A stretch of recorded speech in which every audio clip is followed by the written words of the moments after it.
He couldn't move. That was the thing that would stay with him longest. Not the sight of her, not even the sight of the boy. Just that his body, which had carried him through firefights and extractions and 17 years of situations that should have killed him, simply stopped. Hands on the steering wheel. Engine still running. Rain tapping softly against the roof of the SUV like it was trying to get his attention. Across the wet street, under a sagging yellow canopy, a woman was serving food to strangers, and beside her stood a small boy in an oversized rain jacket, dark-eyed, serious-faced, handing napkins to people like he had been doing it his whole life, like this was his purpose and he had already made peace with it. Jack Thompson had not cried since the war. He came very close right now. Welcome back to Jack and Rex Tales, where every story reminds us that the hardest battles are the ones we fight for the people we love. Jack was 42 years old, retired U.S. Navy SEAL, decorated in ways that never made it to any ceremony, damaged in ways that never showed on the outside until they destroyed everything on the inside.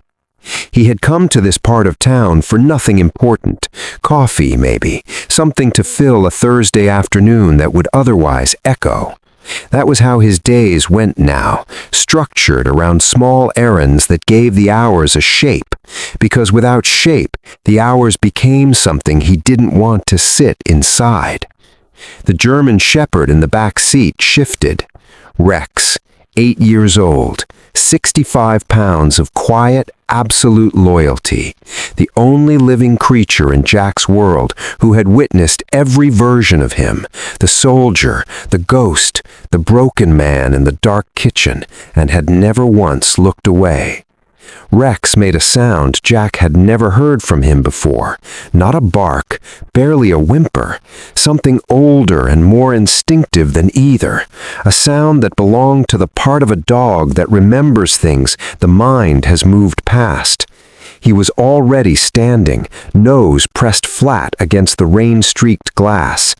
"Rex," Jack said quietly, "stay." Rex looked at him in the rearview mirror, then looked back at the boy across the street.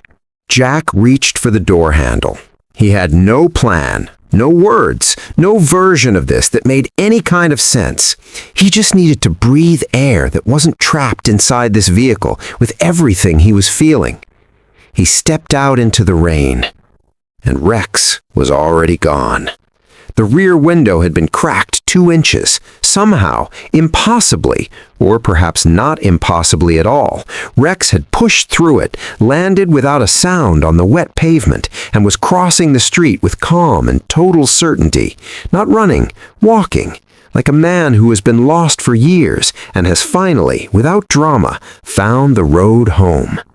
"Rex," Jack's voice came out rough. "Wait." Rex did not wait. Micah saw him first. The boy went completely still, the way children do when something unexpected and beautiful appears. His dark eyes widened. Rex slowed as he approached, head low, ears soft, tail moving in a slow, gentle arc. He stopped directly in front of the boy and simply waited. Micah looked up at his mother once, a quick, checking glance, then looked back at the dog. He reached out his small hand, fingers open. Rex pressed his nose into the boy's palm. Then he did something that made Jack's chest collapse. He leaned his whole head, slowly, completely, against Micah's side, like he was returning something he had been carrying too long. Micah laughed, soft and startled and completely unguarded. He wrapped both arms around Rex's neck, face disappearing into dark fur, and Rex stood perfectly still and received it, not performing patience, just home. "Mom," Micah said, his voice muffled against Rex's coat, "can I keep him?" Naomi smiled, and then she looked up and saw Jack. The smile didn't leave her face. It just became something else entirely. Something careful and complicated and very, very old. Her eyes moved from his face to Rex, still folded inside their son's arms, and something passed through her that Jack felt from across the street. Not anger, not warmth. Something that had survived both.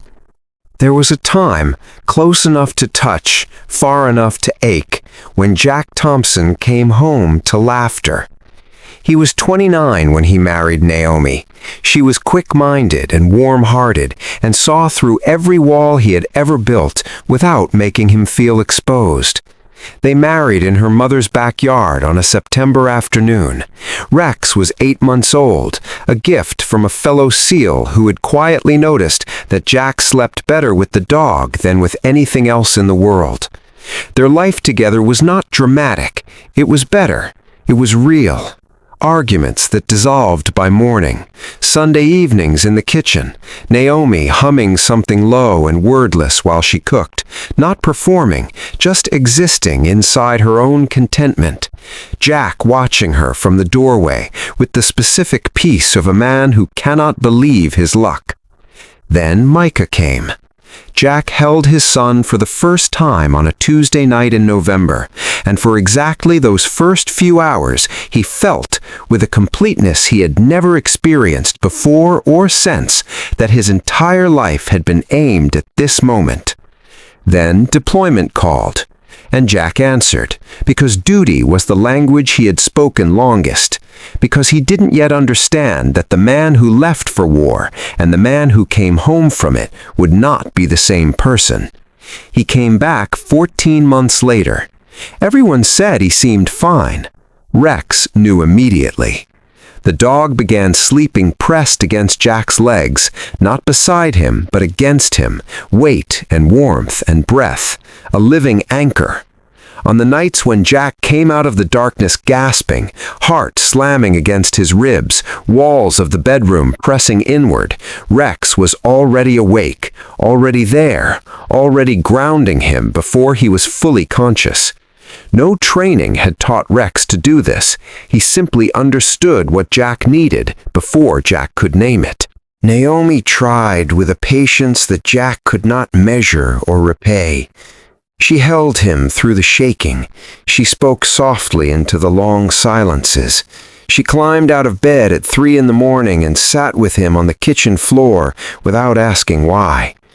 She loved him through versions of himself he was ashamed of, the version that snapped at small things, the version that disappeared inside a room full of people, the version that stared at his own son across a breakfast table and felt a terrible, bewildering distance.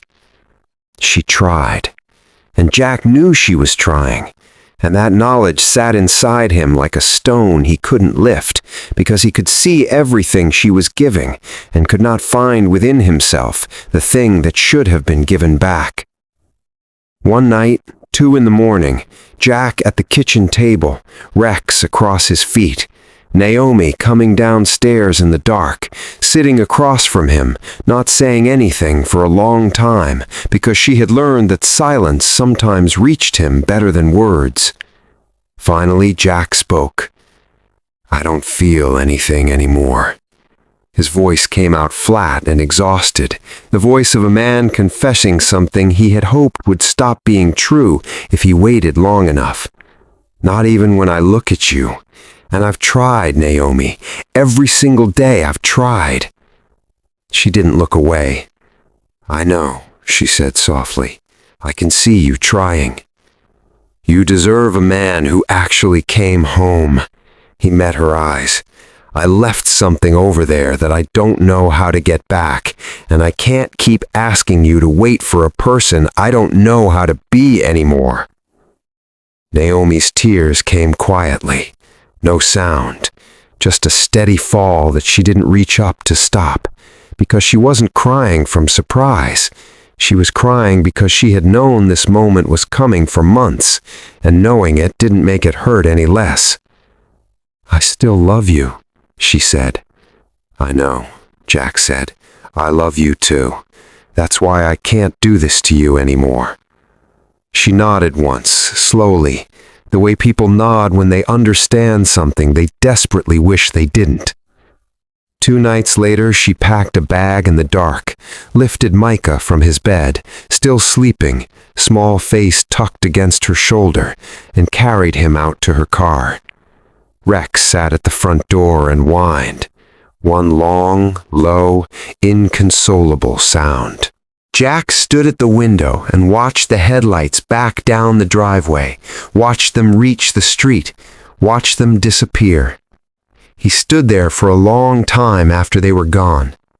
Rex came and pressed against his legs, and Jack put his hand on the dog's head and stood in the dark and did not move, because there was nowhere left to go.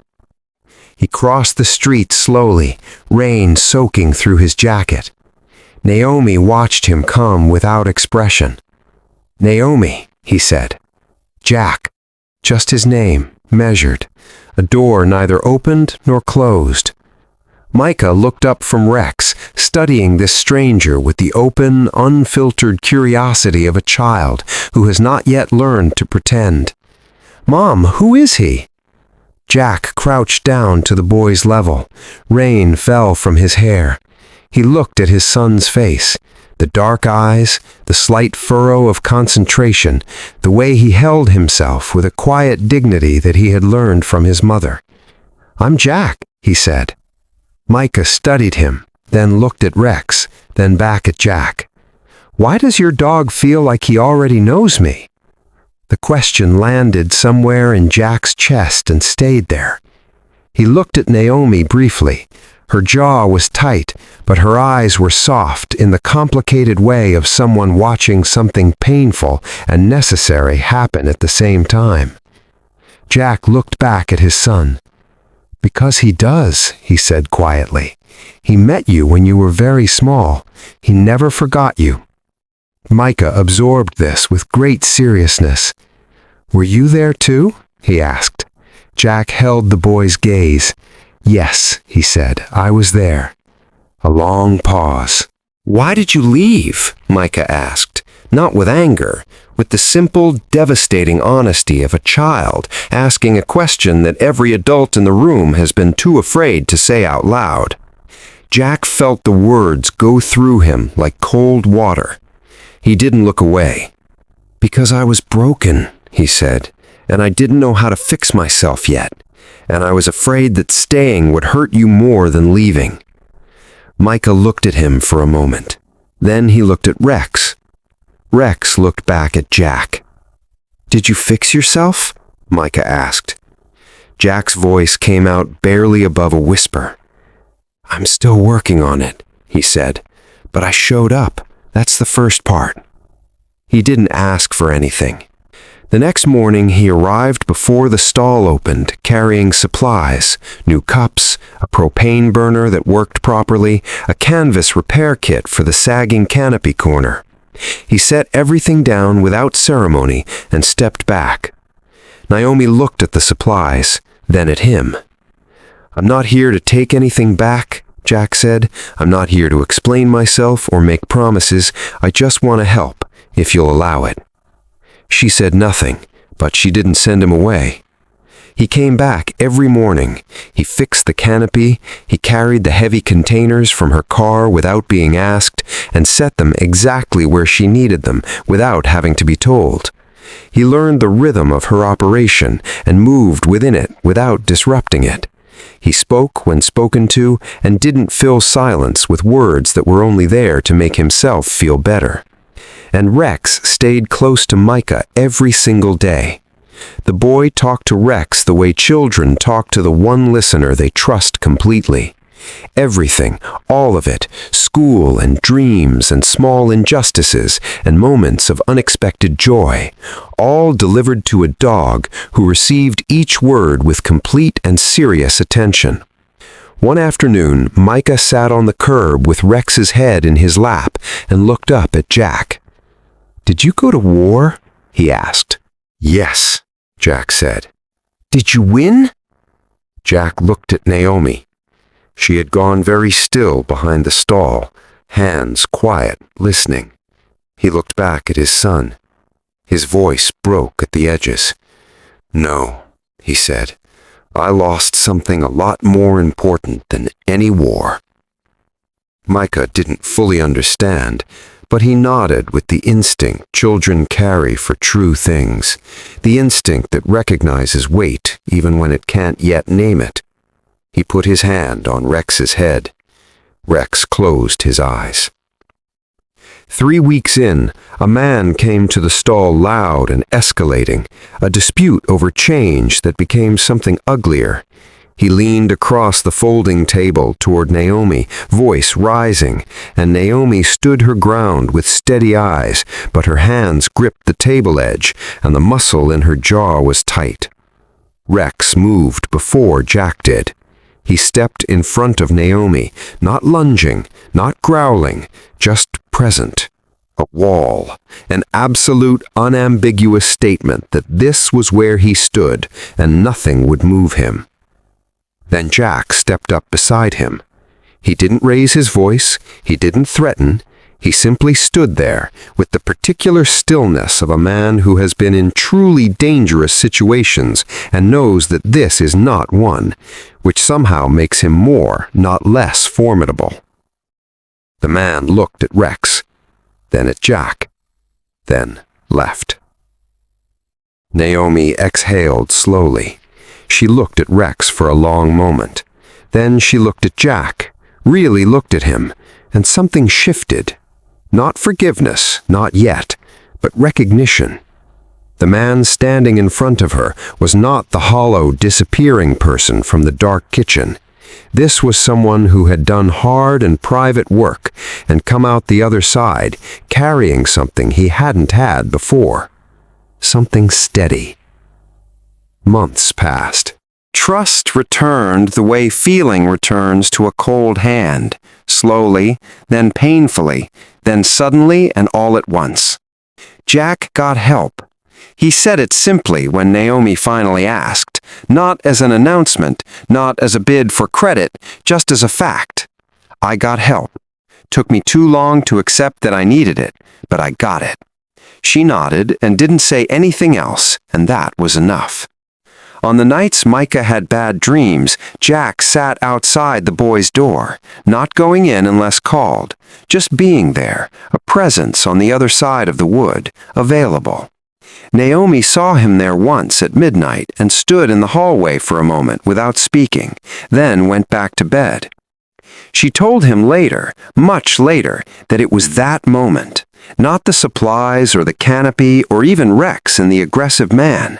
It was the sight of him sitting on the floor outside his son's door at midnight, doing the one thing he had not known how to do before, just being there. The restaurant opened on a Thursday in early spring. Her menu, her name above the door, her vision given the space and the dignity it had always deserved. She called it Second Harvest, because some things, she said, grow more beautifully the second time. The morning of the opening, Micah stood between his parents in front of the entrance, Rex sitting at his feet perfectly still, and someone took a photograph. Jack wasn't looking at the camera. He was looking at his son's face, the wide, unguarded smile, the eyes bright with the pure excitement of a child on a day that feels important. He memorized it. That evening, after the last customer had gone and the lights were turned low, and Micah had fallen asleep on a bench in the corner with Rex curled around him like a warm parenthesis, Jack stood with Naomi in the quiet kitchen. "I never stopped loving you," he said. "I just lost myself so completely that I couldn't find my way back. And by the time I could see the road again, you were already gone, and you were right to go." Naomi was quiet for a long moment. "Love without truth isn't safe," she said finally. "I needed to know you could be honest with me more than I needed anything else." "No more running," Jack said. She looked at him for a long time, then she reached out and took his hand. Not because the past had been erased, not because the wound had disappeared, but because he had looked directly at it, every ugly corner of it, and chosen to stay anyway. Later, in the stillness of the closed restaurant, they stood together, watching Micah sleep. Rex lay with his head resting gently across the boy's hand, rising and falling with each breath. Naomi spoke softly. "He brought you home," she said, "but you chose to stay." Jack looked at Rex, at the dog who had crossed a street before he was ready, who had remembered his son when Jack could barely face the memory, who had stood between his wife and danger without hesitation or command, who had sat at a front door and whined the night everything fell apart, and had never, not once, stopped waiting. He crouched down and put his hand on Rex's back. Rex opened one eye, looked at him, and closed it again. Some things don't need to be said. Some men come home from war carrying wounds that have no visible edges. They sit in dark kitchens and feel nothing, and they believe that the nothing is permanent, that they have been altered past the point of return. And sometimes, out of a love that is real even when it is broken, they let go of the people they cherish most, not from cruelty, from a terrible, exhausted belief that letting go is the last good thing they have left to give. But healing is not a single moment of dramatic change. It is a quiet, daily decision. It is showing up to the stall before it opens. It is sitting outside a door at midnight. It is saying, "I got help," without fanfare or expectation. It is choosing every morning to stay inside the discomfort of becoming instead of retreating into the familiar numbness of being gone. And sometimes, not always, but sometimes, when the work is real and the love underneath all the damage has survived, there is a second harvest. Rex knew it from the beginning. He just had to wait for Jack to catch up. This story offers something genuinely important to the people who need it most. It portrays PTSD and moral injury in veterans with honesty and compassion, not as weakness, not as drama, but as a real and treatable wound that millions of American families navigate in silence. It shows that the damage war does to a person doesn't stay on the battlefield. It follows people home, sits at kitchen tables, and quietly dismantles the lives they fought to protect. It honors the strength of women who rebuild after loss without bitterness, who raise children with dignity in difficult circumstances, and who hold boundaries not from coldness but from hard-earned wisdom. It shows that asking for help, professional help, is not surrender. It is the bravest and most loving decision a broken person can make.